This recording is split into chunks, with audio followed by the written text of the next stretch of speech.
Jacob's hand trembled as his father thrust the whip into his palm, demanding he strike the frightened horse that had thrown him hours before. His choice in that dust-filled corral, between cruel obedience and dangerous compassion, would rip open a generational wound so deep that none of the Millers would ever be the same. Before we continue, don't forget to subscribe to the channel, like the video, and comment where in the world you're watching from. Let's go. The morning sun cast long shadows across the weathered barn as Thomas Miller wiped sweat from his brow. At 53, his body bore the marks of decades working the land. Calloused hands, a permanent tan etched into the creases of his face, and eyes that had narrowed from years, squinting against the harsh Midwestern sun. The Miller farm had been in the family for 4 generations, each one struggling to keep it alive against increasingly difficult odds. Thomas wasn't just fighting against drought and falling crop prices. He was fighting against time itself. The modern world had little patience for small family farms like his. Every season brought new challenges, and this one had been particularly cruel. The corn had withered under a relentless summer heat, and the bank's patience was wearing as thin as his own. "Jacob," Thomas called, his voice carrying across the yard to where his 16-year-old son was supposed to be mending the chicken coop. When no response came, he sighed heavily and made his way toward the old oak tree where he spotted Jacob sitting, his back against the trunk, a book balanced on his knees. Jacob looked up, his eyes reflecting a mixture of guilt and defiance. Unlike his father, whose frame had been built by labor, Jacob was slender with delicate hands more suited to turning pages than wrestling with farm equipment. His dark hair fell across his forehead, partially hiding eyes that were always searching, always questioning. "Didn't you hear me calling?" Thomas asked, frustration evident in his voice. "Those chickens won't fence themselves in." Jacob closed his book, something about stars and distant galaxies, and stood reluctantly. "I was just taking a short break, Dad. I've been working on it all morning." Thomas glanced at the half-repaired coop and back to his son, biting back the words he wanted to say. The boy didn't have the same passion for the farm that had driven generations of Millers before him. Instead, his mind was always somewhere else, in books, in the sky, anywhere but here in the soil where Thomas believed a man's true worth was measured. "We don't have time for breaks, Jacob. Not now," Thomas said, softening his tone slightly. "I need you to finish that and then help me with Midnight." At the mention of the horse, Jacob's expression brightened. Midnight was a 5-year-old stallion, coal black with a single white star on his forehead. Thomas had purchased him at auction the previous spring, spending money they could barely afford in hopes that breeding him might bring in additional income. But Midnight had proven difficult, strong-willed, and unpredictable. "What's wrong with Midnight?"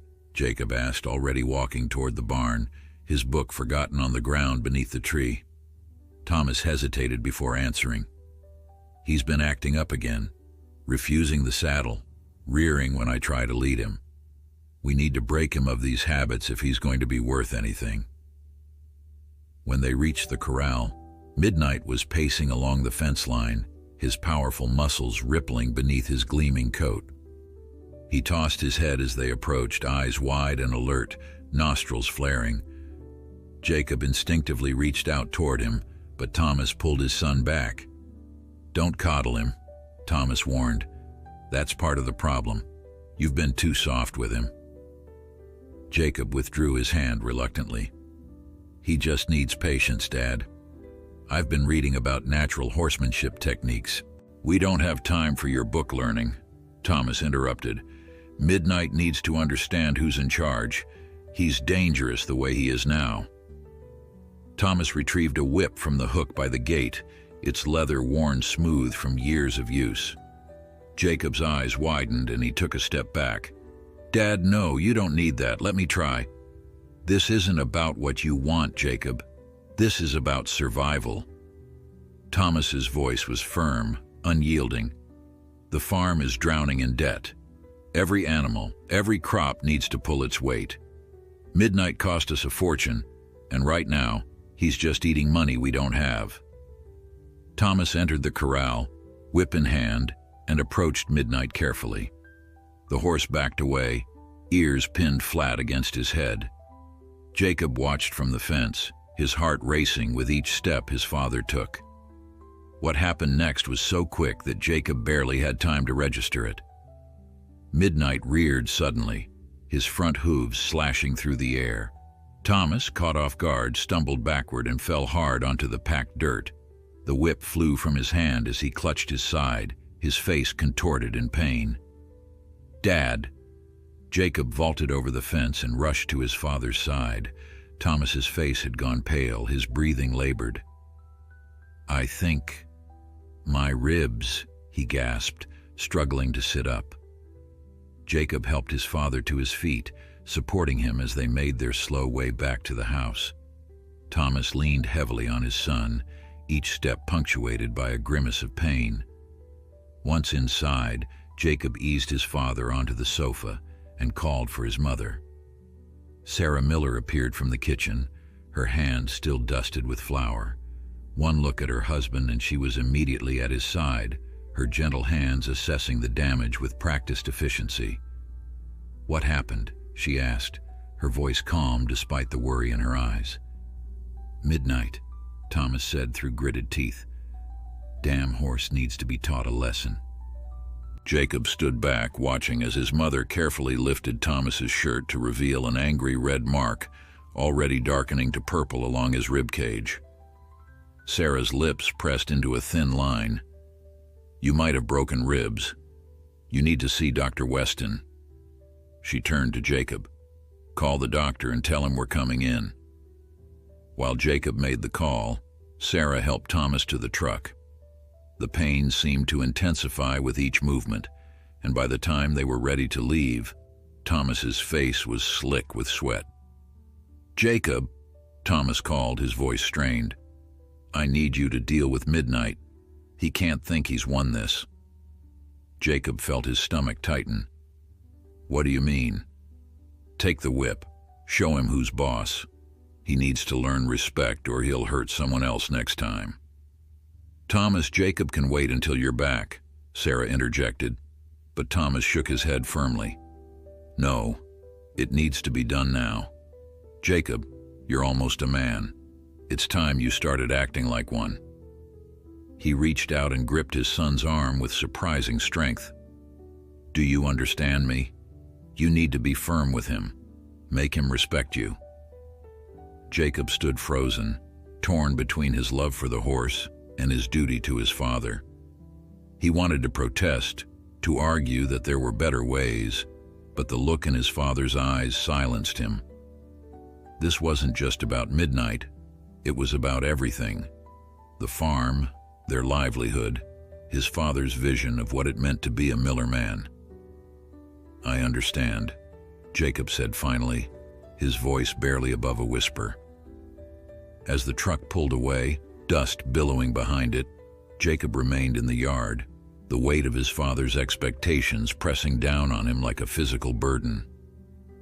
He turned slowly toward the barn, where the whip still lay in the dirt beside the corral.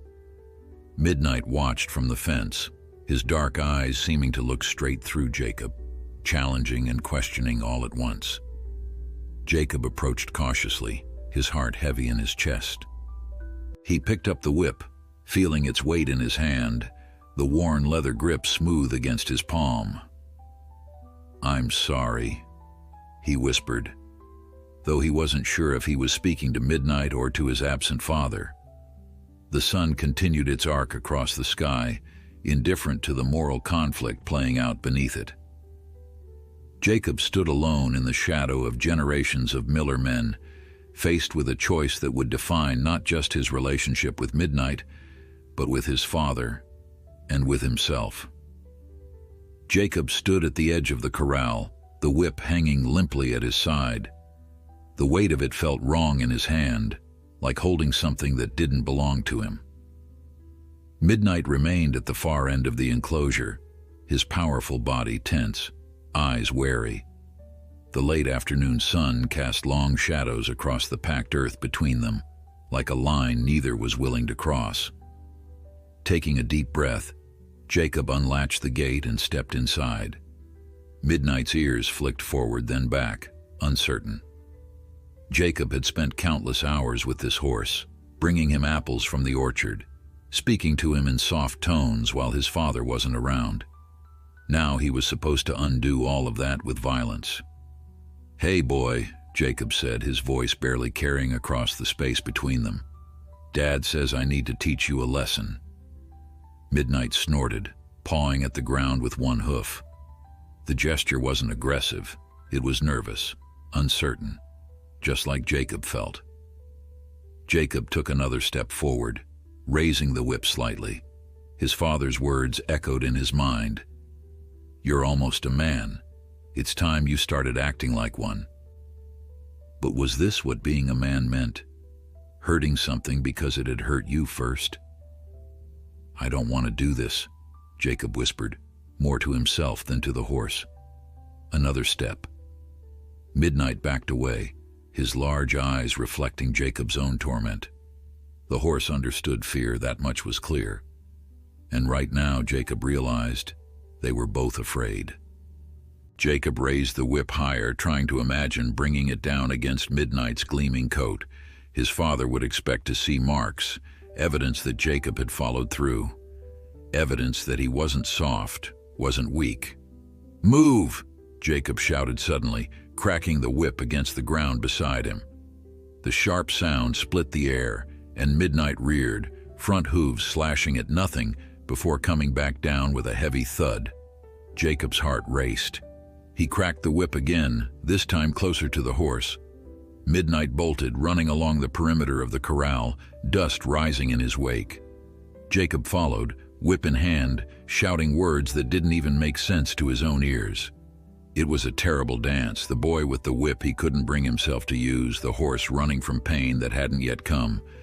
Round and round they went, until both were breathing hard, covered in sweat and dust. Finally, Midnight stopped, sides heaving, and turned to face Jacob. There was something in the horse's gaze that pierced right through him. Not fear anymore, but something like a question. As if the animal was asking what kind of person Jacob truly was. Jacob's arm fell to his side. He couldn't do it. No matter what his father said, no matter what being a man was supposed to mean, he couldn't bring himself to strike Midnight. The whip slipped from his fingers, falling to the dirt. "I'm sorry," he said, his voice breaking. "I can't." As if understanding, Midnight took a cautious step toward him, then another. Jacob remained still, afraid to move, afraid to breathe. The horse approached until they were just feet apart, nostrils flaring as he took in Jacob's scent. Slowly, carefully, Jacob raised his empty hand. "It's okay," he murmured. "I'm not going to hurt you." Midnight stretched his neck forward, his soft muzzle touching Jacob's palm. The contact was gentle, a tentative trust offering that made Jacob's eyes sting with unexpected tears. "That's it," Jacob whispered. "We understand each other, don't we?" For several minutes they remained like that, boy and horse connected by touch, the abandoned whip lying forgotten in the dust. It was a moment of perfect clarity for Jacob. Whatever his father believed, this was right. This connection, this understanding, this was the way forward with Midnight. The spell was broken by the sound of tires on gravel. Jacob stepped back, and Midnight retreated to the far side of the corral. The truck was back sooner than expected. Jacob quickly picked up the whip, heart pounding as he tried to decide what to do. He had only seconds to make a choice. Tucking the whip into his belt, Jacob hurried out of the corral, latching the gate behind him. He would tell his father he'd done it. He'd disciplined Midnight. It wouldn't be the first lie he'd told, but it felt different somehow, more significant. Sarah helped Thomas from the truck, his movements stiff and careful. His face was drawn with pain, but there was also a grim satisfaction there as Dr. Weston had confirmed his suspicions. 2 cracked ribs that would take weeks to heal properly. "Did you take care of it?" Thomas asked as soon as he spotted Jacob approaching from the corral. Jacob hesitated only briefly. "Yes, sir. I did what needed to be done." Thomas nodded, his eyes searching Jacob's face. "Good. That horse needs to know his place. Can't have him thinking he runs this farm." Sarah's gaze flickered between her husband and son, sensing the undercurrent of tension. "Thomas needs to rest," she said firmly. "Jacob, help me get him inside." That evening, dinner was a quiet affair. Thomas sat at the head of the table, his posture rigid to avoid aggravating his injured ribs.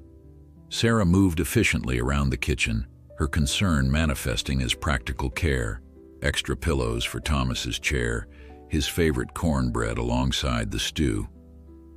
Jacob pushed food around his plate, his appetite diminished by the weight of his deception. Each time his father spoke about Midnight, about how the horse would shape up now and learn some respect, Jacob felt the lie grow heavier. "You did the right thing," Thomas said, misinterpreting his son's silence. "Sometimes being firm is the only language animals understand." Jacob nodded, not trusting himself to speak. His mother caught his eye across the table, her gaze questioning. Sarah had always understood Jacob better than Thomas did. She recognized his gentler nature not as weakness but as a different kind of strength. After dinner, while Thomas settled in his armchair with the newspaper, Sarah found Jacob on the back porch, staring out toward the barn where Midnight was housed. "You didn't use the whip, did you?" she asked quietly, sitting beside him on the worn wooden steps. Jacob looked at her surprised. "How did you know?" Sarah smiled, a sad, knowing smile. "Because I know you, Jacob. And that's not who you are." Relief washed over him. "Dad wouldn't understand. He thinks I'm too soft." "Your father comes from a different time," Sarah said, placing her hand on Jacob's.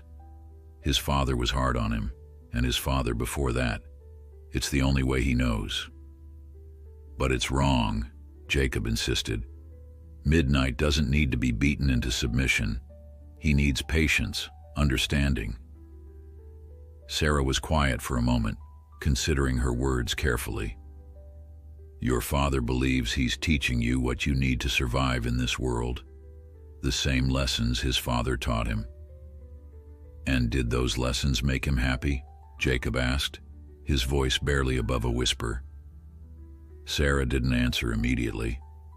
Her eyes drifted toward the house where Thomas sat alone, his body broken not just by today's accident, but by years of hard living, of pushing himself beyond his limits to keep the farm alive. "Happiness wasn't something men of your father's generation were taught to prioritize," she finally said. "They were taught duty, responsibility, sacrifice." Jacob looked down at his hands that had refused to bring pain to another living creature. "I don't want to disappoint him, Mom, but I can't be who he wants me to be." Sarah squeezed his hand. "Then be who you are, Jacob, with honesty and courage. That's all any parent should really want for their child." As darkness settled over the farm, Jacob made a silent promise to himself. He would find a way to work with Midnight that honored both the horse's spirit and his own values. And somehow he would find the courage to show his father that there was more than one way to be a man. The next morning arrived with a heavy mist hanging over the fields, turning familiar shapes into ghostly silhouettes.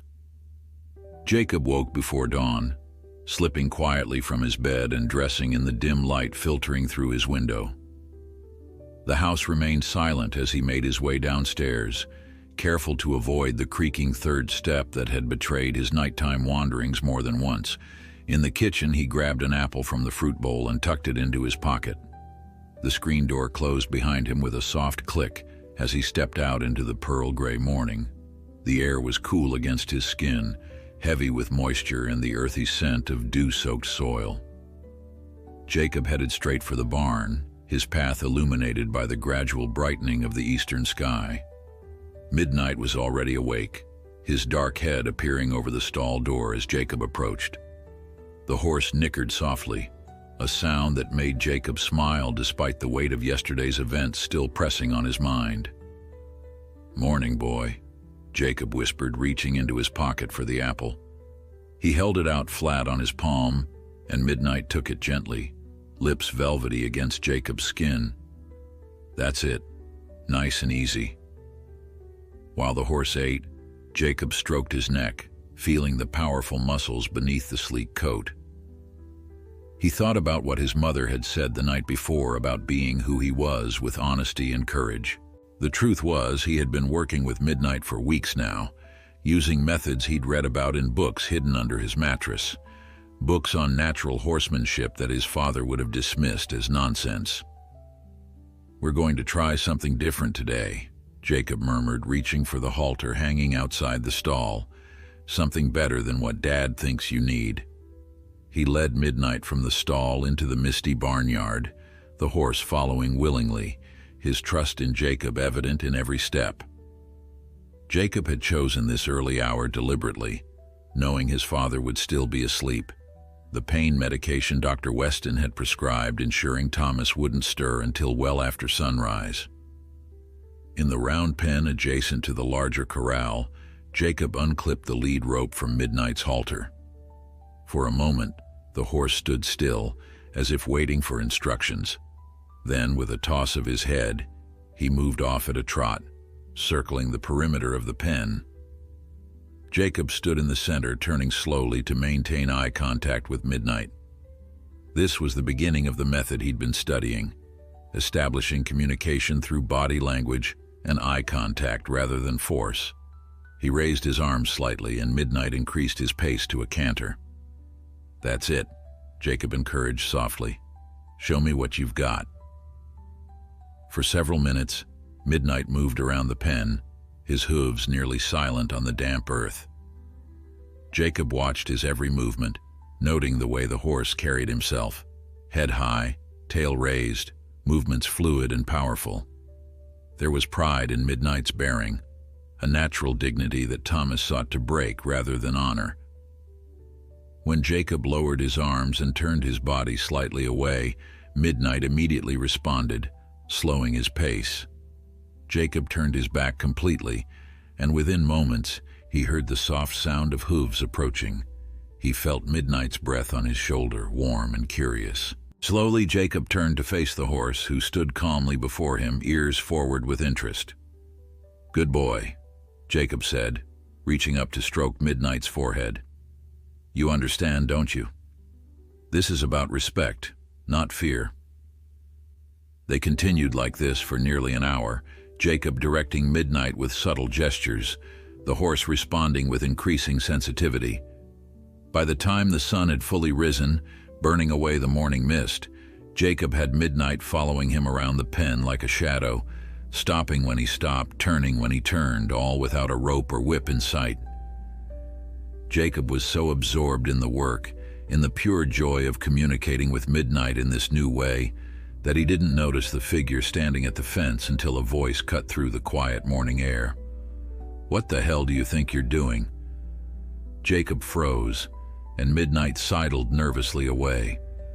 Thomas stood at the gate, one arm wrapped protectively around his injured ribs, his face a storm of confusion and anger. "Dad," Jacob began, his heart hammering in his chest. "I was just what?" Thomas interrupted, his voice sharp with disapproval. "Playing games? This isn't how you handle a dangerous animal, Jacob. This isn't what I told you to do." Jacob swallowed hard, fighting the urge to back down. "It's not a game. It's a different approach. Midnight isn't dangerous. He's just misunderstood." Thomas's jaw tightened. "Misunderstood? That horse put me in the hospital yesterday." "Because he was scared," Jacob said, his voice stronger now. "He reacted out of fear, not aggression." Thomas shook his head, disbelief written across his features. "And what about yesterday? You told me you disciplined him." The accusation hung in the air between them. Jacob looked away, shame and defiance warring within him. "I couldn't do it, Dad. I couldn't hit him." "So you lied to me." Thomas's voice was quiet now, which somehow made it worse than if he had shouted.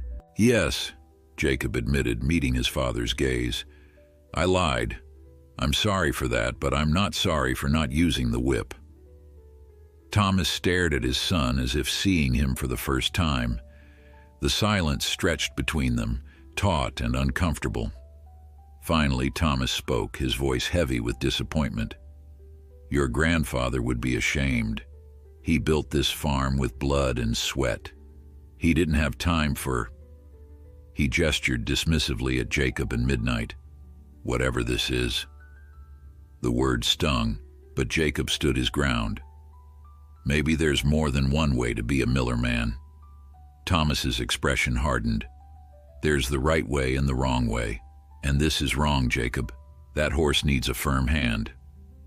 "No, he doesn't," Jacob insisted. "Look what we've accomplished already." He turned toward Midnight, who had been watching the exchange from a distance. "Midnight, come here." To Jacob's relief, the horse approached cautiously but willingly, stopping a few feet away from the two men. Jacob reached out, and Midnight stretched his neck to touch Jacob's hand with his muzzle. "See?" Jacob said, a note of pride in his voice. "He trusts me, and I didn't need a whip to earn that trust." Thomas watched the interaction with narrowed eyes. For a brief moment, something like uncertainty flickered across his face.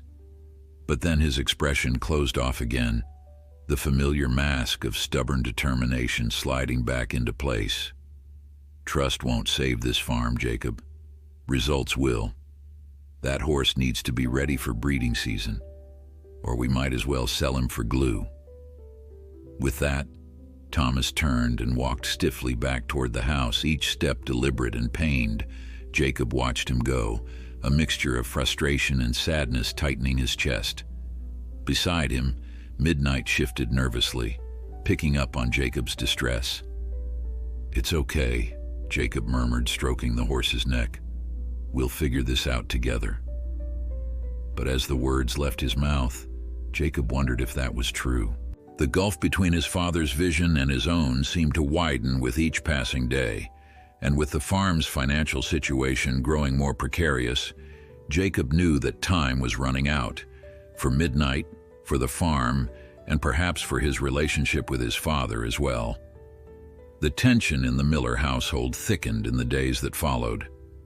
Thomas spent most of his time in the farmhouse, his mobility limited by his injured ribs, his mood souring with each day of forced inactivity. Sarah moved between her husband and son like a diplomat in contested territory, trying to maintain a fragile peace, while both men retreated further into their own convictions. Jacob divided his time between his regular chores and his work with Midnight. Each morning before dawn and each evening after dinner, he would slip away to the round pen, continuing the patient training that was gradually transforming the stallion. What had begun as an act of defiance was becoming something more, a genuine connection that grew stronger with each session. One evening, as the setting sun painted the western sky in shades of gold and amber, Jacob led Midnight into the round pen for their usual session. He had progressed to working with a saddle now, slowly acclimating the horse to the weight and feel of the leather. Midnight still showed signs of nervousness when the saddle came out, but he no longer bolted or reared as he had with Thomas. "Easy, boy," Jacob murmured, holding the saddle pad for Midnight to smell before placing it gently on his back.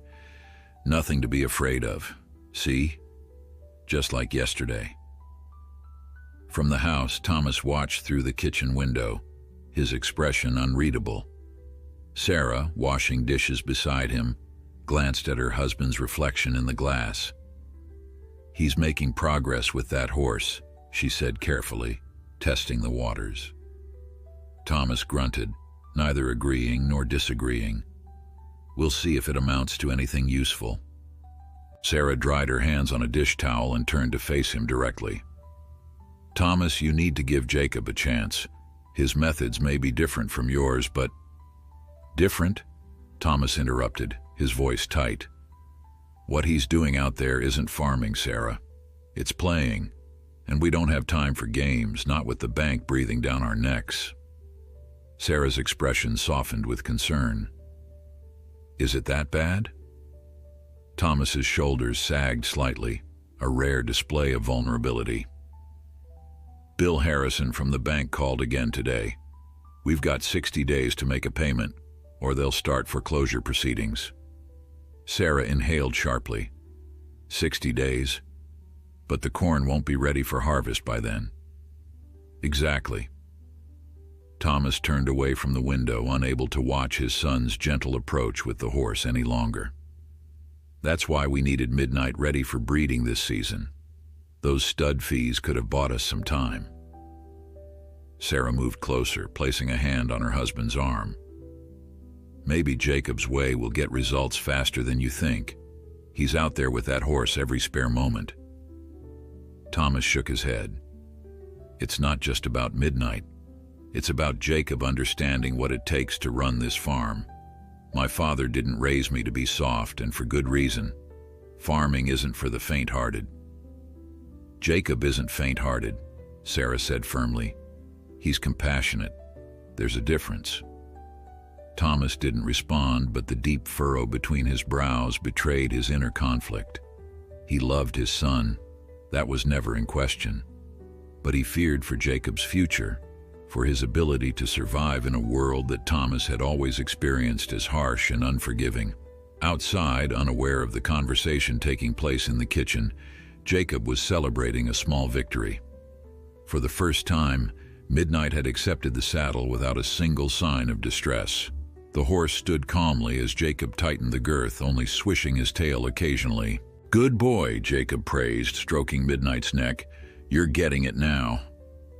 Jacob led Midnight around the pen with the saddle in place, watching for any signs of discomfort or fear. The horse moved easily, seeming almost proud with his new accessory. Jacob couldn't help but smile, imagining what his father would say if he could see this progress. Maybe, just maybe, this would be enough to convince Thomas that Jacob's methods had merit. The next morning, Jacob was awakened by voices downstairs, his father's and another man's, their tones serious and businesslike. Curious, he dressed quickly and made his way to the kitchen, where he found Thomas seated at the table with Bill Harrison, the loan officer from First County Bank. Both men looked up as Jacob entered, their conversation halting abruptly.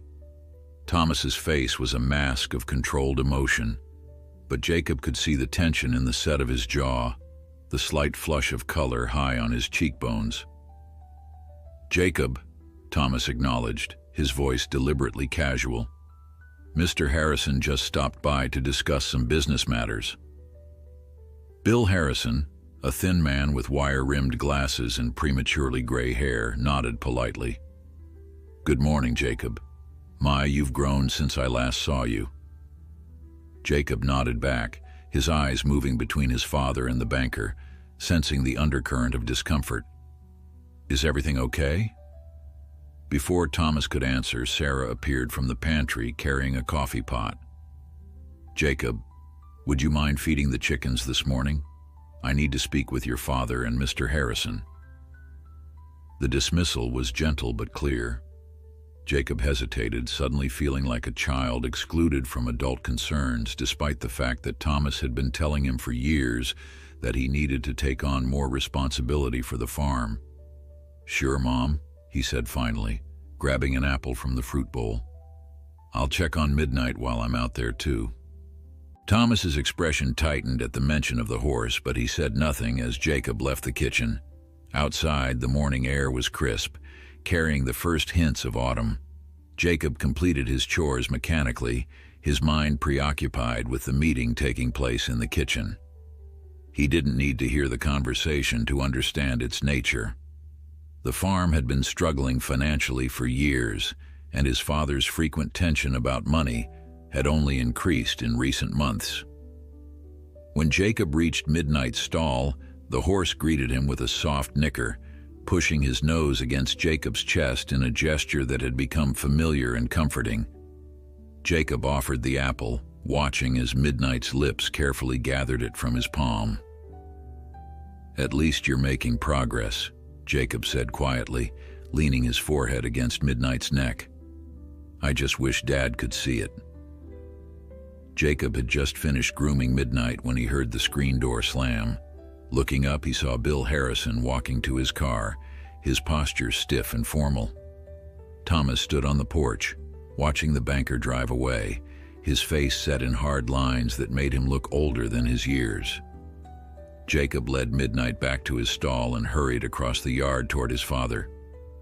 "Dad, what did Mr. Harrison want?" Thomas turned slowly, his eyes meeting Jacob's with a weariness that made Jacob's stomach tighten with apprehension. "We need to talk, son," Thomas said, his voice uncharacteristically quiet. "The whole family does. Come inside."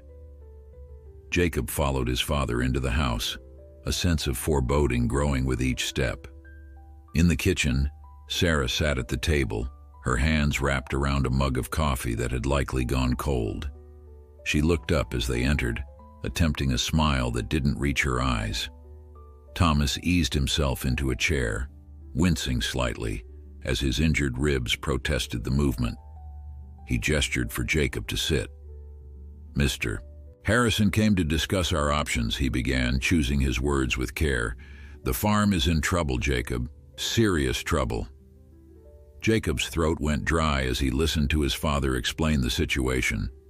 The farm had been operating at a loss for 3 consecutive seasons. Drought had decimated last year's corn crop, and an early frost had damaged the soybeans. Equipment repairs had drained their savings, and the loan on the east field had ballooned with interest. "The bank's given us 60 days, Thomas concluded, his voice flat. "If we can't make a substantial payment by then, we'll lose everything." The weight of his father's words pressed down on Jacob like a physical force. He had always known things were tight, but he'd never understood just how precarious their situation truly was. "There must be something we can do," Jacob said, looking from his father to his mother. "Maybe we could sell some equipment? Or part of the back acreage?" Thomas shook his head. "We've already leveraged most of the equipment as collateral, and selling land now would be like cutting off a limb to save a patient who's already bleeding out." Sarah reached across the table, placing her hand over Jacob's. "We're exploring all our options, honey. Your father's been talking with some of the neighboring farms about contract work after harvest." "But that won't be enough," Thomas added, his voice hardening. "We need to make some difficult decisions, starting with cutting our losses on investments that aren't paying off." Jacob felt a cold dread settle in his stomach. "What do you mean?" Thomas met his son's gaze directly. "Midnight. I've contacted Dave Wilson over in Grantsville. He's interested in buying him for his son's rodeo training." The kitchen seemed to tilt around Jacob. "Rodeo training? Dad, no. You can't be serious." "I'm very serious," Thomas replied. "Wilson's offering a fair price, not what we paid, but enough to make a difference right now." Jacob pushed back from the table, his chair scraping loudly against the floor. "You can't sell him for rodeo. Those horses are treated terribly. They're just tools to be used up and thrown away." "Jacob," Sarah began, her tone placating, but Thomas cut her off. "That's enough, Jacob. This isn't about the horse, it's about our survival. The farm has been in this family for 4 generations. I won't be the one to lose it. And I won't let you sacrifice Midnight." Jacob's voice rose, surprising even himself with its intensity. "He's making progress every day.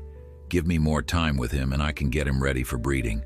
Those stud fees would be worth way more than whatever Wilson's offering." Thomas's face flushed with anger. "More time? We don't have more time. Wilson's coming tomorrow morning to look at him. If he likes what he sees, Midnight goes with him. End of discussion." Jacob felt as if he'd been punched in the stomach. "Tomorrow? That's not fair. You didn't even tell me you were thinking about selling him." "I don't need your permission," Thomas said, his voice dangerously quiet. "I'm still the head of this household, and I'll do what needs to be done to save this farm." Jacob looked to his mother, hoping for support, but Sarah's expression was conflicted. She understood Jacob's attachment to Midnight, but she also knew the reality of their financial situation. "Maybe," she began carefully, "maybe Jacob could show Mr. Wilson how he's been working with Midnight. If the horse is as promising for breeding as Jacob believes, wouldn't that be more valuable in the long run?"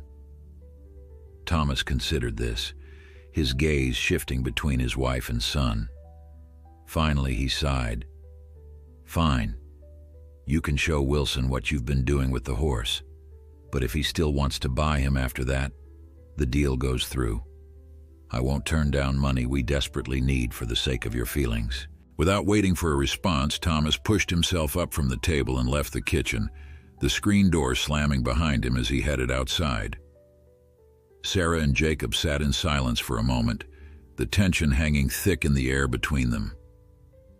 "He doesn't understand," Jacob finally said, his voice breaking slightly.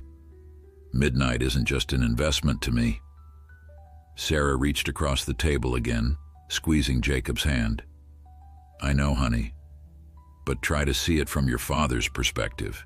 He's scared of losing everything his family has built, scared of failing you and me." Jacob pulled his hand away. "So instead, he's going to sell Midnight to people who will abuse him? How is that right?" "It's not about right or wrong," Sarah said gently. "It's about impossible choices. Your father is doing the best he can with the options he has." Jacob stood up, unable to sit still any longer. "Well, I'm not giving up. I'll show this Wilson guy tomorrow that Midnight is worth more as a breeding stallion. I've got one chance to save him, and I'm going to take it." With that, Jacob headed for the door, his mind already racing with plans for tomorrow's demonstration. "Jacob," Sarah called after him, "don't do anything foolish." Jacob paused at the door, turning back to look at his mother. "I won't, Mom. I promise." But as he walked toward the barn, determination hardened within him. He would do whatever it took to save Midnight, even if that meant defying his father one more time.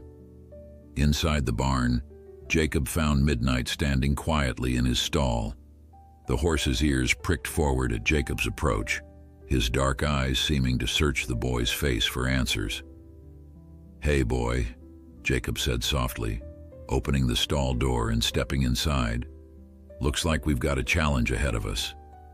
Jacob ran his hand along Midnight's neck, feeling the strong muscles beneath the sleek coat. In just a few weeks, the horse had transformed from a nervous, unpredictable animal into a trusting partner. The thought of Midnight being subjected to the harsh treatment of rodeo training made Jacob's chest ache with a fierce protectiveness. "We're going to show them tomorrow," he whispered. "Show them everything we've learned together." Midnight nudged Jacob's shoulder gently, as if offering reassurance. Jacob smiled despite the heaviness in his heart, grateful for the simple, honest connection he shared with the horse. For the next few hours, Jacob worked with Midnight, refining everything they had practiced over the past weeks. The saddle went on smoothly now, and Midnight stood calmly as Jacob tightened the girth. When Jacob led him to the round pen, the horse moved with a new confidence, his head high, steps measured and precise. "Tomorrow's the day that counts," Jacob told him, running a brush over Midnight's already gleaming coat.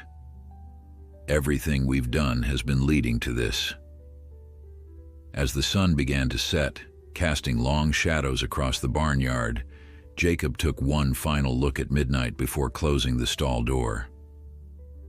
"I won't let them take you," he promised, his voice barely above a whisper.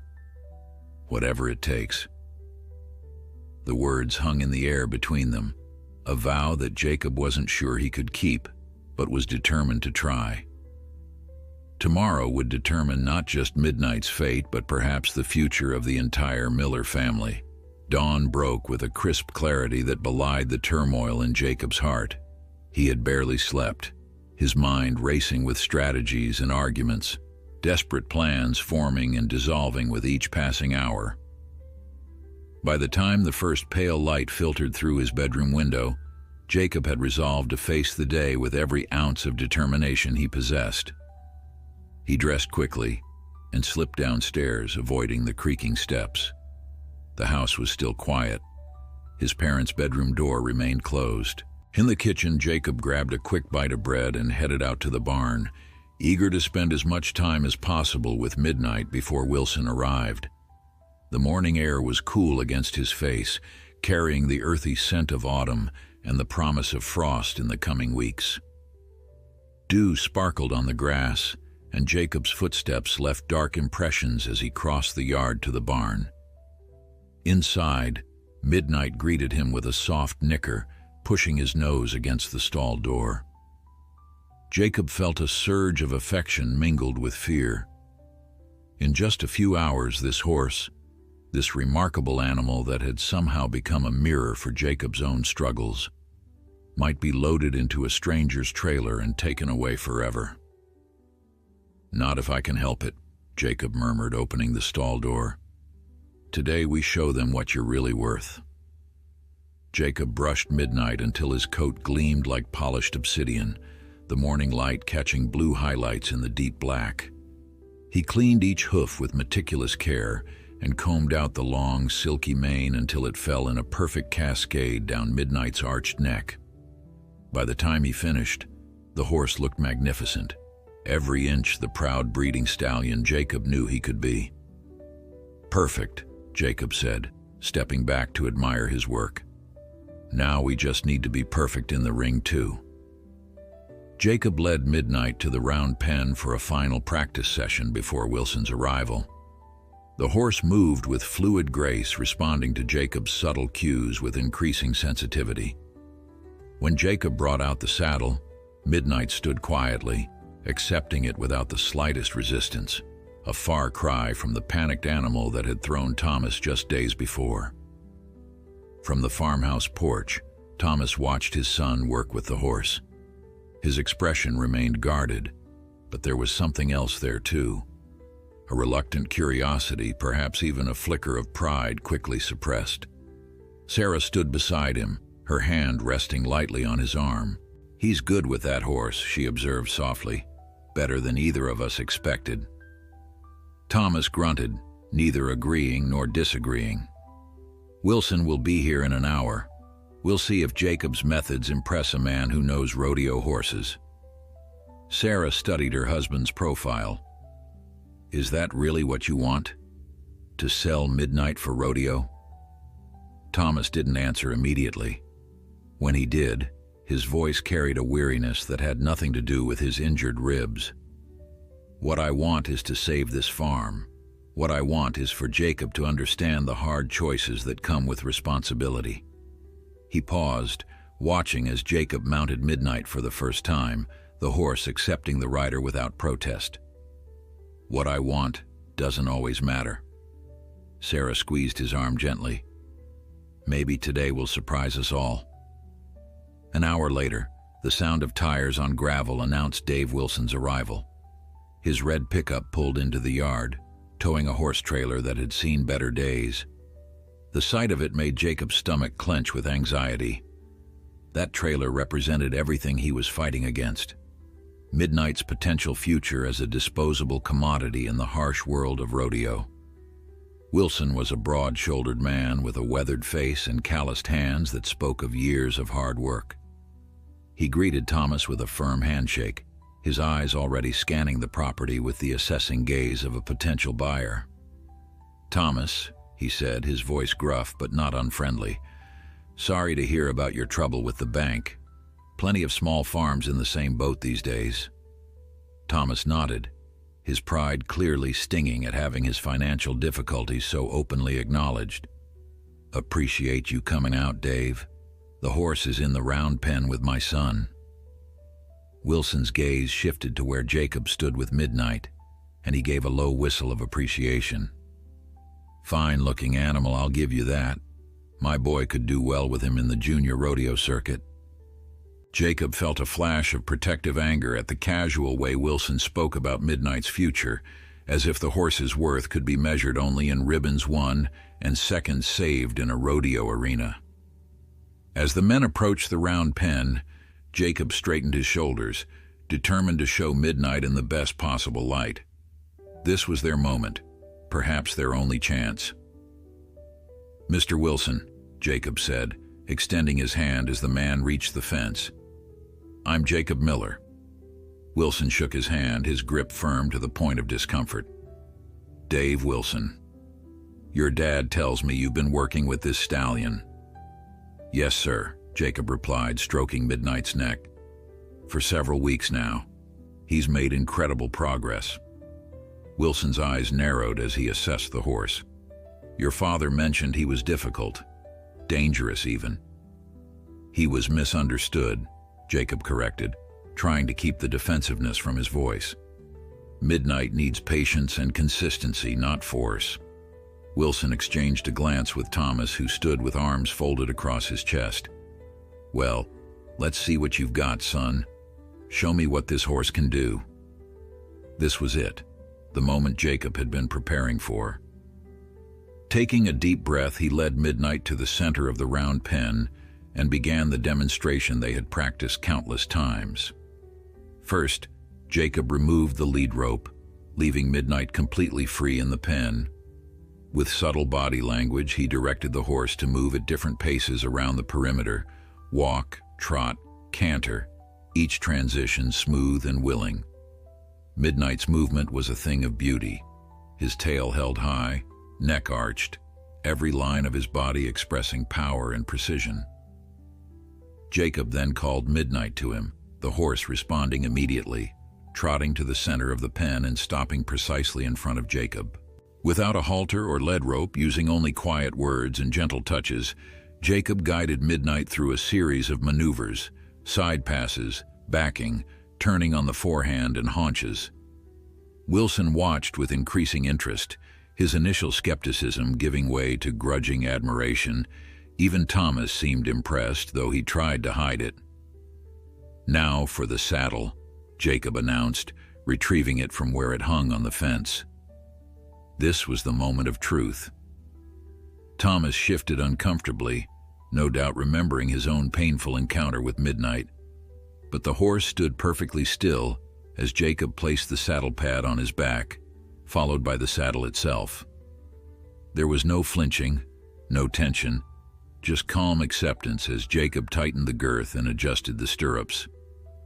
"He's certainly quiet for saddling," Wilson conceded, "but rodeo's about riding, not standing still." "I'm getting to that," Jacob said, gathering the reins in his hand. With one fluid motion, he mounted, settling into the saddle as if he'd been riding Midnight all his life. The truth was, this was only the third time Jacob had actually sat on Midnight's back. Their previous rides had been brief and cautious, but today Jacob needed to show everything the horse was capable of. He nudged Midnight forward with the lightest pressure from his legs, and the horse responded immediately, moving off at a smooth walk.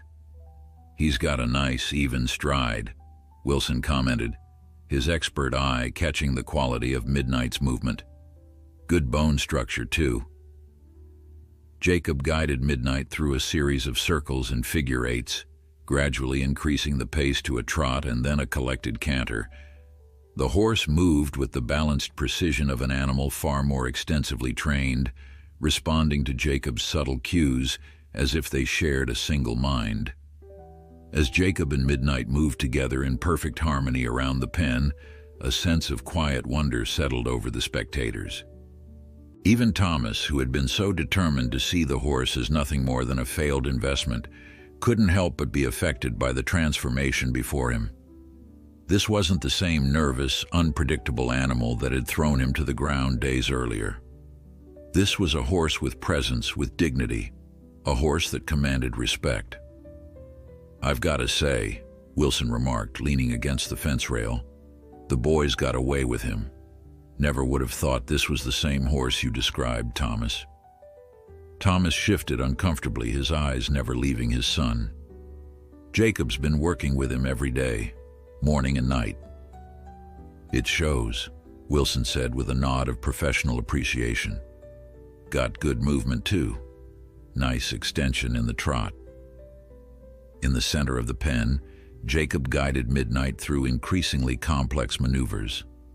The horse responded to the lightest touch, the subtlest shift in weight. It was as if the two of them were engaged in a dance that required no words, only mutual trust and understanding. Jacob brought Midnight to a halt in the center of the pen, the horse standing perfectly still beneath him, ears forward, alert but calm. He dismounted smoothly and faced Wilson and his father. "Mr. Wilson," Jacob began, his voice steady despite the nerves fluttering in his stomach. "I know you're interested in Midnight for rodeo, but I believe he'd be wasted in that environment. He's not built for short bursts of speed and sharp turns. His real value is as a breeding stallion." Wilson's eyebrows rose slightly. "That's so? And what makes you think that, young man?"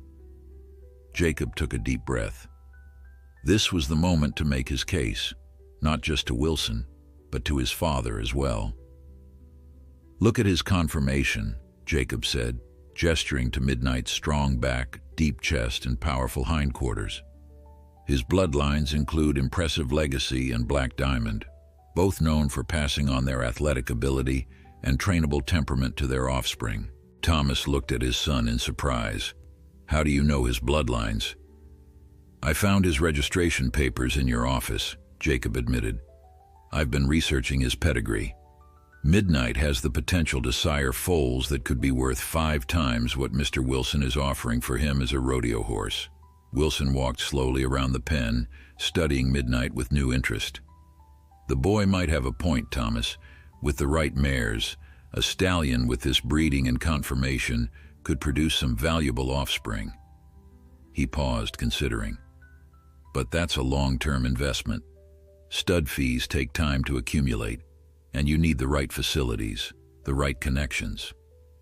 "We have the facilities," Jacob insisted, "and I've already reached out to 3 mare owners in the county who expressed interest in breeding to him next season." Thomas stared at his son, a mixture of surprise and something else, perhaps reluctant pride, crossing his features. "You did what?" Jacob met his father's gaze steadily. "I knew you were considering selling him. I had to try something." Sarah, who had been watching quietly from a distance, stepped forward. "Jacob's been doing more than just training the horse, Thomas. He's been building a business plan." Jacob nodded gratefully to his mother. "I've calculated potential earnings from stud fees based on regional averages. If we keep Midnight and stand him at stud, we could earn back his purchase price within 2 breeding seasons. After that, it's all profit." Wilson chuckled, shaking his head in amazement. "Well, I'll be. The kid's done his homework." He turned to Thomas. "Sounds like your boy's got more of a head for business than you gave him credit for." Thomas didn't respond immediately. His eyes moved from Jacob to Midnight, then back again, as if seeing them both in a new light. The silence stretched out heavy with unspoken thoughts. Finally, Thomas spoke, his voice gruff with suppressed emotion. "Let me see those calculations of yours." Hope flared in Jacob's chest. "They're in my room.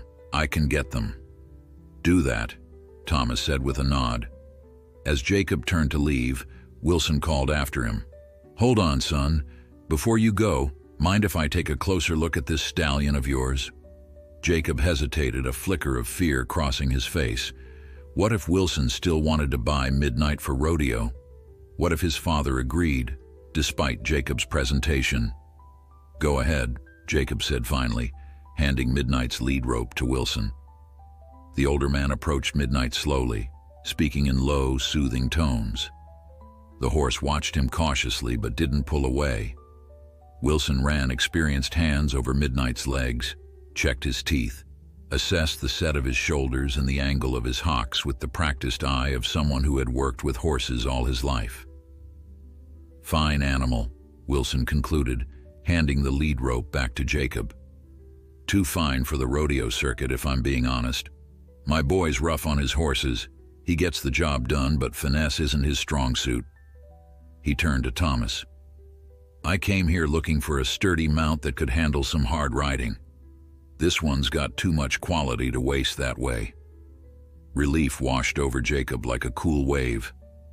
So you're not interested in buying him? Wilson chuckled. Didn't say that. I'm still interested, just not for rodeo.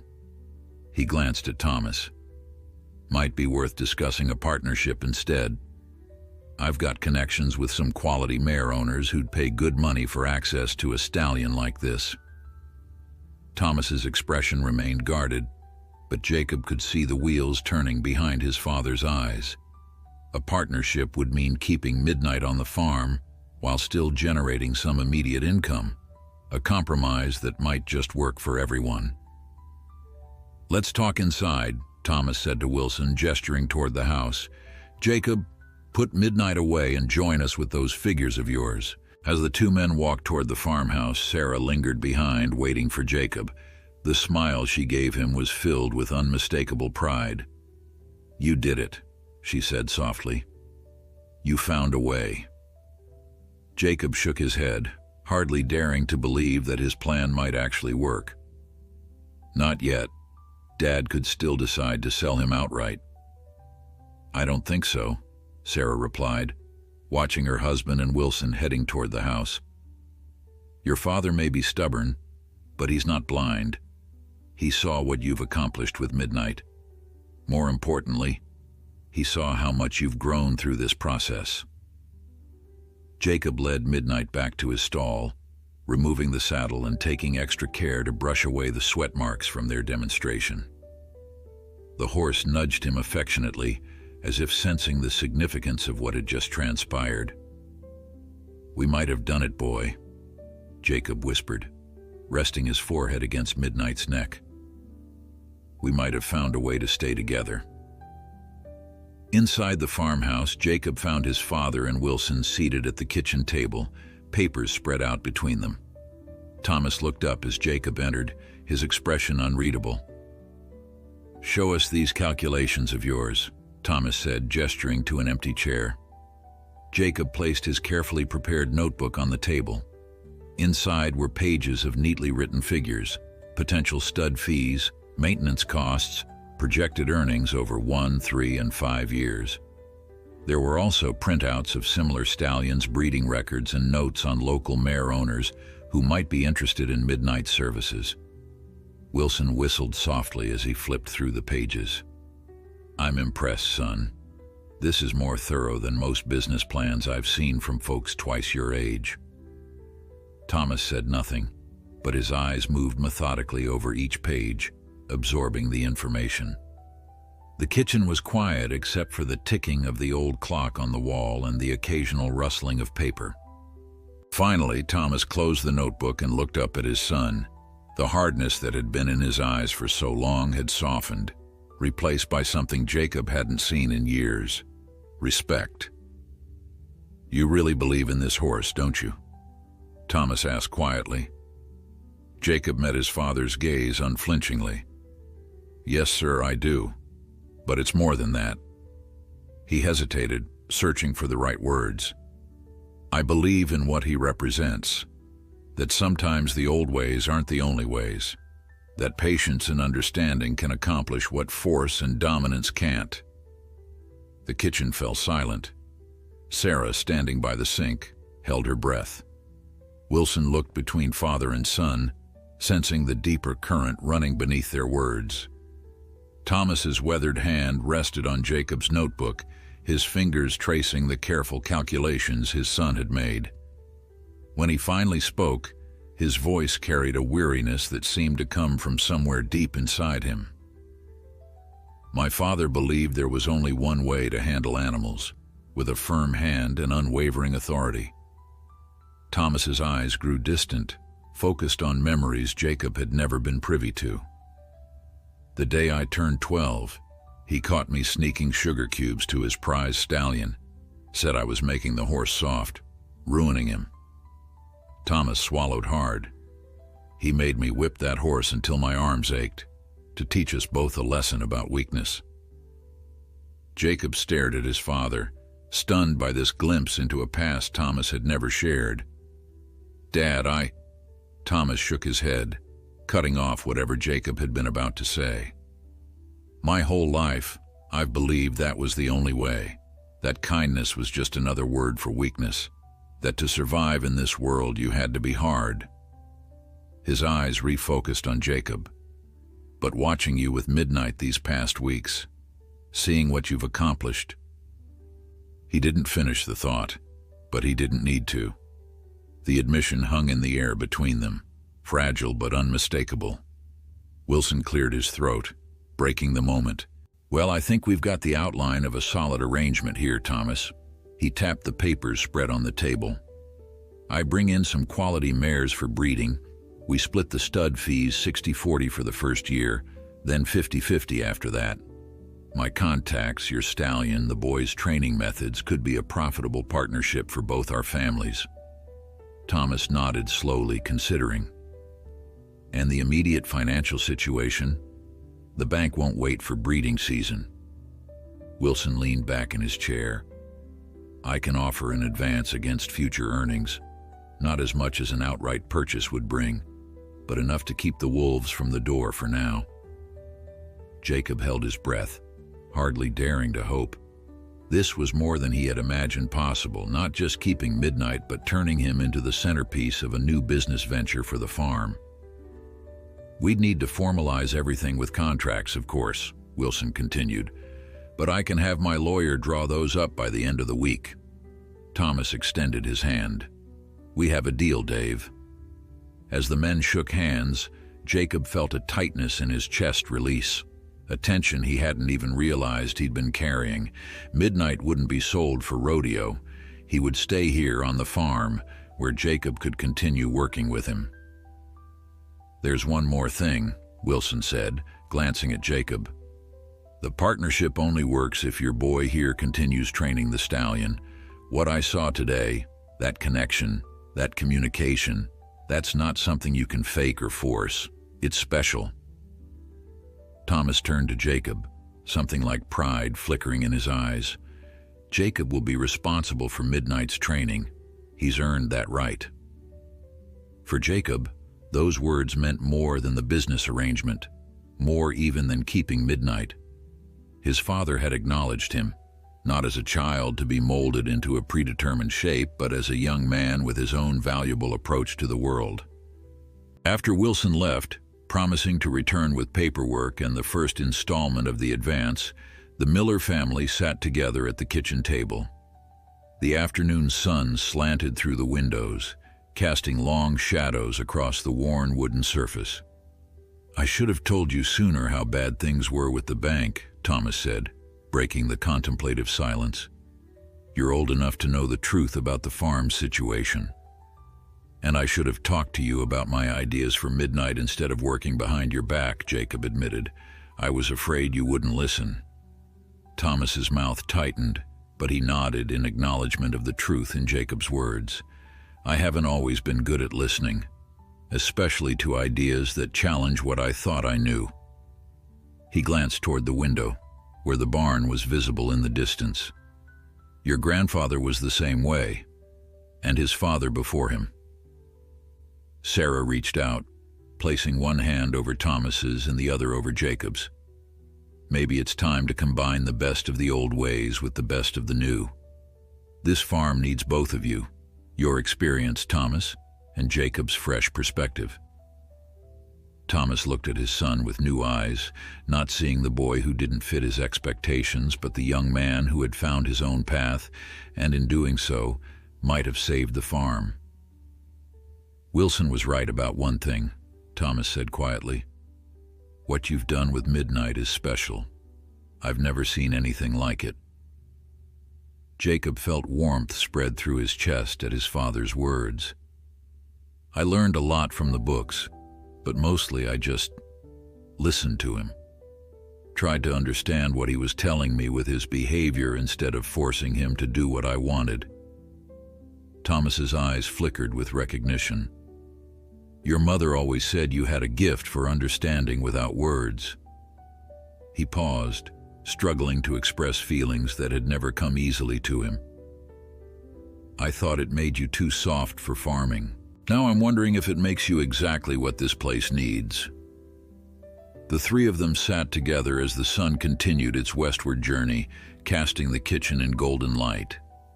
They talked about the farm, about Midnight, about the future, not as separate visions in conflict, but as a shared path forward. It wasn't perfect agreement. Generations of differing perspectives couldn't be reconciled in a single afternoon. But it was a beginning, a foundation upon which they could build. Later, as dusk settled over the farm, Jacob walked out to the barn for his evening session with Midnight. The stallion greeted him with a soft nicker, pushing his nose against Jacob's chest in what had become their ritual of recognition.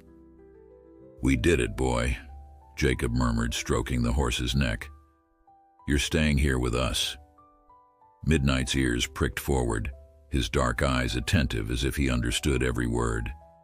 Jacob smiled, reaching into his pocket for the apple he'd brought from the kitchen. "There's something else too," he continued, offering the treat on his flat palm.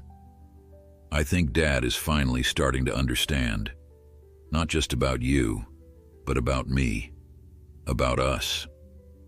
As Midnight's lips gently took the apple from his hand, Jacob heard footsteps behind him. Turning, he was surprised to see his father standing in the barn doorway, silhouetted against the fading daylight. "Thought I might watch tonight," Thomas said, his voice gruff with unaccustomed uncertainty. "If that's all right with you." Jacob felt a surge of emotion, gratitude, hope, a cautious joy. "I'd like that," he said simply. Thomas stepped into the barn, moving carefully to avoid startling Midnight. The horse regarded him warily, remembering their last painful encounter, but didn't retreat. "What can I do?" Thomas asked, his tone revealing how foreign the question felt on his lips. "How can I help?" Jacob considered his father's question, struck by how much had changed in just a few hours. Thomas Miller had never asked for guidance from his son before, had never acknowledged that Jacob might know something he didn't. "You could help me set up the round pen," Jacob suggested, keeping his voice casual despite the significance of the moment. "I've been working with him on responding to different cues." Thomas nodded, following Jacob's lead as they prepared the training area. Jacob couldn't help but notice how his father moved cautiously around Midnight, his usual confident stride tempered by a new respect, perhaps even a hint of apprehension. "He still remembers what happened," Jacob explained, noting his father's hesitation. "Horses don't forget, but they can forgive if you give them reason to." Thomas's expression tightened, but he nodded in acknowledgement. "How do I do that?" Jacob handed his father a few apple slices. "Start with this. Let him come to you, not the other way around." Thomas stood awkwardly in the center of the round pen, apple pieces held flat on his palm as Jacob had demonstrated. Midnight remained at a distance, eyeing Thomas with unmistakable wariness. The tension between man and horse was palpable, a physical manifestation of their shared history. "He doesn't trust me," Thomas observed, his voice low. "Not yet," Jacob agreed, "but he might, if you're patient." Thomas's lips pressed into a thin line, but he remained where he was, arm extended, waiting. Minutes passed. Midnight circled the perimeter of the pen, occasionally glancing toward Thomas but making no move to approach. The standoff continued as the light faded from the sky, stars appearing one by one in the darkening canopy above. Finally, Jacob stepped in. "Here, let me show you something." He approached Midnight, speaking softly and running his hands along the horse's neck in long, gentle strokes. The stallion relaxed visibly under Jacob's touch, lowering his head and blowing softly through his nostrils. "It's all about body language," Jacob explained. Horses are incredibly sensitive to tension. If you're anxious or angry, they know it immediately. And how am I supposed to not be tense around an animal that nearly broke my ribs? Thomas asked, a hint of his old defensiveness creeping back into his voice. Jacob met his father's gaze directly. By understanding that he wasn't trying to hurt you, he was scared, and he reacted the only way he knew how. He paused, choosing his next words carefully. Kind of like people sometimes do. The implication hung in the air between them. Thomas's jaw worked as he absorbed his son's words, recognizing the deeper meaning behind them. "I'm not sure I know how to be any different," Thomas admitted quietly, the confession clearly costing him. "You're here, aren't you?" Jacob replied. "That's a start." With Midnight still beside him, Jacob gestured for his father to approach slowly. "Keep your movements smooth and deliberate. Let him see everything you're doing." Thomas did as instructed, his usual brisk efficiency replaced by a measured caution that seemed foreign to his nature. When he was within arm's reach, he stopped, looking to Jacob for guidance. "Now, just stand quietly. Let him make the next move." Midnight's ears flicked forward, then back, assessing this human who had previously been a source of fear and pain. Thomas remained still, his breath shallow, eyes fixed on the horse's powerful form. The moment stretched between them, balanced on a knife edge of uncertainty. Then, almost imperceptibly, Midnight extended his neck, nostrils flaring as he took in Thomas's scent. His muzzle hovered inches from Thomas's still outstretched hand, not yet touching but no longer actively avoiding contact. "Don't move," Jacob whispered. "Let him decide." Another breathless moment passed before Midnight's soft lips finally touched Thomas's palm, delicately taking an apple slice. Thomas's eyes widened at the gentle contact, so at odds with their previous violent encounter. "There you go," Jacob said softly. "That's the beginning of trust." Something shifted in Thomas's expression, a softening around the eyes, a release of tension he'd carried for so long he'd forgotten it was there. "He's nothing like I thought he was." Jacob nodded, understanding his father wasn't just talking about the horse. "Sometimes we see what we expect to see, not what's actually there." As the evening deepened into night, Jacob guided his father through the basics of the training methods he'd been using with Midnight. Thomas listened with surprising attentiveness, asking questions, watching closely as Jacob demonstrated. The skepticism that had initially clouded his features gradually gave way to genuine interest and eventually, respect. "Where did you learn all this?" Thomas asked as they led Midnight back to his stall after the session. "Can't imagine they teach this sort of thing at school." Jacob hesitated, then decided on honesty. "Books mostly. I've been borrowing them from the library in town, and some videos online when I could use the computer at school." Thomas nodded slowly, processing this information. "You've put a lot into this." "It matters to me," Jacob said simply. Inside the stall, Jacob showed his father how to check Midnight's legs for any signs of strain or heat, explaining the importance of daily health checks. Thomas's hands, so accustomed to the rough work of farming, moved with unexpected gentleness over the horse's limbs. "You're a natural," Jacob observed, surprised and pleased. Thomas straightened, a rueful smile tugging at the corner of his mouth. "Not hardly, but I'm willing to learn." He looked at Midnight thoughtfully. "Seems I've got a lot to learn these days." As they secured the stall door and prepared to head back to the house, Sarah appeared in the barn doorway, a lantern in her hand casting a warm glow around her.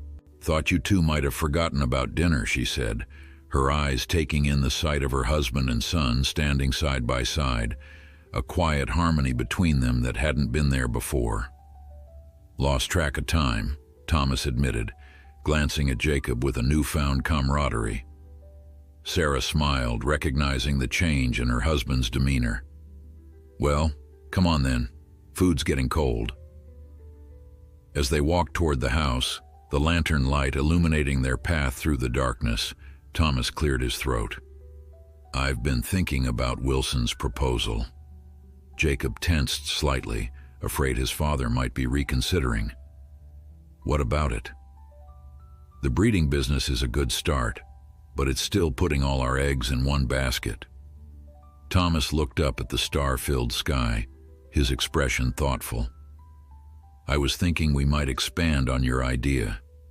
There are other folks around here with problem horses they can't handle. Might be willing to pay to have them trained using your methods." Jacob stopped in his tracks, staring at his father in disbelief. "You're talking about starting a training business?" Thomas nodded, a hint of excitement breaking through his usual stoic facade. "Could be a new revenue stream for the farm. Diversification. That's what all the agricultural journals are preaching these days." "You'd let me train other people's horses?" Jacob asked, still processing this unexpected development. "Not just let you, I'm counting on it," Thomas replied. "You've got a gift, son. Seems foolish not to use it." The simple acknowledgement struck Jacob like a physical force. All his life, he'd felt like a disappointment to his father. Too bookish, too gentle, too different from the Miller men who had worked this land for generations. Now, those very differences were being recognized not as flaws, but as valuable strengths. Sarah watched the exchange with quiet satisfaction, the lantern light reflecting in her eyes. "I think that sounds like a wonderful idea," she said softly. 6 months passed, bringing with them the slow renewal of spring. The harsh winter had gradually released its grip on the Miller farm, snow giving way to mud, then to the first tentative shoots of green pushing through the softening earth. Nature's cycle of rebirth seemed fitting, reflecting the transformation that had taken place within the family itself. The east pasture, once just another patch of grazing land, had been converted into a proper training area with a round pen, a small covered arena, and several paddocks. A weathered sign hung at the entrance. "Miller Natural Horsemanship, where understanding creates partnership." The words had been Jacob's idea, the craftsmanship Thomas's contribution. On this particular morning, Jacob stood at the fence watching as his father worked with a chestnut mare, a new arrival brought in by a neighboring farmer who had heard about the Miller's success with difficult horses. Thomas moved with a patience that would have been unimaginable 6 months earlier, his body language calm and deliberate as he guided the nervous mare through a series of basic exercises. "Looking good," Jacob called encouragingly. "She's starting to trust you." Thomas glanced over with a nod, his face weathered but relaxed in a way it hadn't been for years. The change in him wasn't just in how he handled horses, it extended to every aspect of his life. The rigid, unyielding man who had driven himself and everyone around him with grim determination had given way to someone more balanced, more willing to adapt and listen. The transformation hadn't happened overnight. There had been setbacks, moments when old habits and tensions threatened to reassert themselves. But each time, the lessons learned through their work with the horses had provided a framework for understanding and moving forward, not just between human and animal, but between father and son, husband and wife, past and future. "Your father's becoming quite the horseman," Sarah observed, joining Jacob at the fence. She handed him a mug of steaming coffee, keeping one for herself. "Who would have thought?" Jacob smiled, wrapping his hands around the warm ceramic. He was always good with animals. He just needed to find a different approach. Sarah nodded, her eyes reflecting a deep contentment. The same could be said for how he approached a lot of things. She took a sip of her coffee, then added, "including fatherhood." They watched in companionable silence as Thomas finished the session, praising the mare with gentle words and a pat on her neck before leading her back to her paddock. His limp, a lingering reminder of his encounter with Midnight, was barely noticeable now. "Speaking of Midnight," Sarah said, as if reading Jacob's thoughts, "Wilson called this morning. The last mare from his place has been confirmed in foal. That makes 9 successful breedings this season." Jacob felt a surge of pride. Midnight had exceeded even his optimistic projections, proving to be not just trainable, but exceptional. The stallion's reputation had spread beyond the county, bringing inquiries from horse owners across 3 states. "Dad will be pleased," Jacob said. "That should put us well ahead on the bank payments." The farm's financial situation, while still not entirely secure, had stabilized significantly. The combination of stud fees from Midnight and income from the training business had provided enough to satisfy the bank's immediate demands, buying them time until the crops could be harvested. "There's something else," Sarah added, her tone casual but her eyes twinkling with suppressed excitement. "A woman from the state university called. She's doing research on natural horsemanship methods and heard about what you've been doing here. Wants to know if you'd be interested in participating in a study." Jacob's eyebrows rose in surprise. "Me? Really?" "Really," Sarah confirmed. "She specifically mentioned your work with Midnight as an example of the transformative potential of patience-based training methods." Before Jacob could respond, the sound of an approaching vehicle drew their attention. A sleek black pickup truck was making its way up the driveway, towing a horse trailer that gleamed in the morning sun, a stark contrast to the weathered farm equipment that usually populated the yard. "Are we expecting someone?" Jacob asked, setting down his coffee mug on a fence post. Sarah shook her head, looking equally puzzled. "Not that I know of." Thomas, having settled the chestnut mare in her paddock, joined them as the truck pulled to a stop. A tall woman in her 40s emerged from the driver's side, her confident bearing and well-tailored riding clothes marking her as someone from outside their rural community. "Mr. Miller," she called, approaching with an extended hand. "I'm Catherine Brooks. We spoke on the phone last week about my gelding." Thomas shook her hand, recognition dawning on his face. "Of course, Ms. Brooks. You mentioned some behavioral issues with loading into trailers." She nodded, gesturing toward the trailer behind her truck. "That's putting it mildly. Dominion hasn't willingly entered a trailer in over 2 years. My previous trainer suggested we sedate him for transport, but that's becoming less effective each time." As if on cue, a loud thud emanated from the trailer, followed by an angry snort. Catherine winced. He wasn't thrilled about the trip here. "I can imagine," Thomas said dryly. "Well, let's have a look at him. Jacob, would you mind getting Midnight ready? Might help to have a calm presence in the round pen when we unload." Jacob nodded, pleased by his father's request. It reflected not just Thomas's growing comfort with Jacob's abilities, but a genuine partnership that had developed between them over the months, each contributing their strengths to their shared work. As Jacob headed toward Midnight's paddock, he heard Catherine ask, "Is that the famous Midnight I've been hearing about? The stallion who started all this?" "One and the same," Thomas replied, a note of pride in his voice that warmed Jacob from within. "My son's horse, really. He's the one who saw Midnight's potential when the rest of us couldn't." Jacob paused, glancing back to see his father standing tall beside the newcomer, gesturing toward the training area with an enthusiasm that had once been foreign to his nature. Thomas caught his eye and gave a small nod, a silent acknowledgement of all that had passed between them, all that had changed, and all that remained to be built together. With a smile, Jacob continued toward Midnight's paddock. The stallion stood at the fence waiting for him, ears pricked forward in greeting. As always, Jacob was struck by the intelligence in those dark eyes, the dignity in his bearing. This wasn't just an animal that had been trained.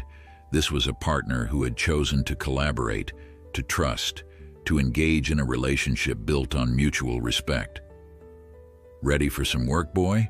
Jacob asked, opening the gate and slipping a halter over Midnight's head. The horse nudged Jacob's shoulder gently, a gesture that had become their private form of communication. Jacob stroked the white star on Midnight's forehead, marveling at how this single horse had catalyzed so much change, not just in Jacob's life but in his entire family. The crisis that had threatened to tear them apart had instead become the foundation for something stronger. Thomas had found a way to honor his heritage while embracing new approaches. Jacob had discovered his calling and gained his father's respect without sacrificing his own values. The farm itself was evolving, balancing tradition with innovation. As Jacob led Midnight toward the round pen where his father and Catherine waited, he reflected on the journey that had brought them here. It had begun with a moment of defiance, a boy refusing to hit a horse, but it had grown into something far more significant, a testimony to the power of empathy, the possibility of change, and the quiet strength that comes from choosing compassion over force. What his father had once seen as weakness had proven to be their salvation. And Midnight, the catalyst for it all, walked beside Jacob with the easy confidence of one who knows exactly where he belongs, a living embodiment of the truth that had transformed the Miller farm and the family who called it home. Sometimes the most powerful force isn't force at all, but the courage to find another way.